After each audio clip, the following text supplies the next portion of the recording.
ये कहानी है एक ऐसी अश्वेत लड़की की जिसने विकलांगता को हराकर इतिहास रच दिया। विल्मा रुडोल्फ का जन्म 1939 में अमेरिका के टेनेसी प्रांत में एक गरीब अश्वेत परिवार में हुआ था। उनके पिता कुली और माता नौकरानी का काम करती थी। बचपन में ही विल्मा को पोलियो हो गया। बेटी की ऐसी हालत देखकर विल्मा की मां ने नौकरी छोड़ दी और स्थानीय हॉस्पिटल में विल्मा का इलाज शुरू करा दिया। विल्मा की मां ने उसे हमेशा बड़ा करने के लिए प्रेरित किया। विल्मा की मां ने विल्मा का स्थानीय स्कूल में दाखिला करा दिया ताकि वह भी दूसरे बच्चों की तरह खुद का विकास कर सके। एक बार विल्मा ने अपनी मां से पूछा, क्या मैं इस दुनिया की सबसे तेज धाविका बन सकती हूं?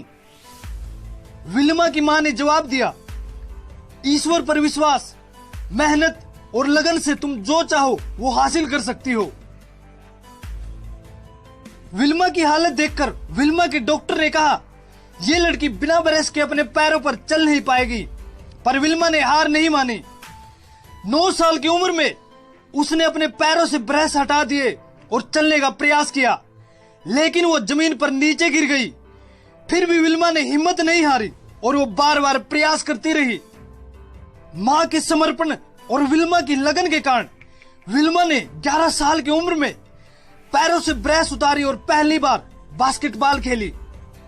जब विल्मा के डॉक्टर को यह बात पता चली तो उनको इस बात पर यकीन नहीं हुआ। डॉक्टर विल्मा के घर आए और उसे बिना ब्रेस के चलने को कहा। विल्मा ने जल्दी ही पैरों से ब्रेस उतारी और चलने लगी। डॉक्टर ने विल्मा को सीने से लगा लिया और कहा, शाबाश बेटा, तुमने मुझे गलत साबित कर दिया पर मेरी साधना को पूर्ण कर दिया। डॉक्टर ने विल्मा को कहा, तुम दौड़ोगी, खूब दौड़ोगी और एक दिन इस दुनिया को पीछे छोड़ दोगी। ये बातें सुनकर विल्मा के सपनों को पर लग गए और उसने पहले से ज्यादा मेहनत करनी शुरू कर दी। 15 वर्ष की उम्र में विल्मा ने टेनेसी राज्य विश्वविद्यालय में प्रवेश लिया, जहां उसे कोच एड टेम्पल मिले। विल्मा ने अपने कोच को अपनी इच्छा बताई कि वह इस दुनिया की सबसे तेज धाविका बनना चाहती है। कोच ने विल्मा से कहा, तुम्हारी इसी इच्छा शक्ति और संकल्प की वजह से तुम्हें कोई भी रोक नहीं सकता। विल्मा ने 1953 में पहली बार दौड़ में हिस्सा लिया, मगर वह आखिरी स्थान पर रही। फिर भी विल्मा ने हार नहीं मानी और अभ्यास जारी रखा। 8 प्रतियोगिताओं में हारने के बाद 9वीं प्रतियोगिता में विल्मा को जीत नसीब हुई। इसके बाद विल्मा ने पीछे मुड़कर नहीं देखा। 1960 में विल्मा को रोम ओलंपिक में देश का प्रतिनिधित्व करने का मौका मिला। विल्मा का सामना एक ऐसी धाविका जूताहेन से हुआ जिसे अभी तक कोई भी हरा नहीं पाया था।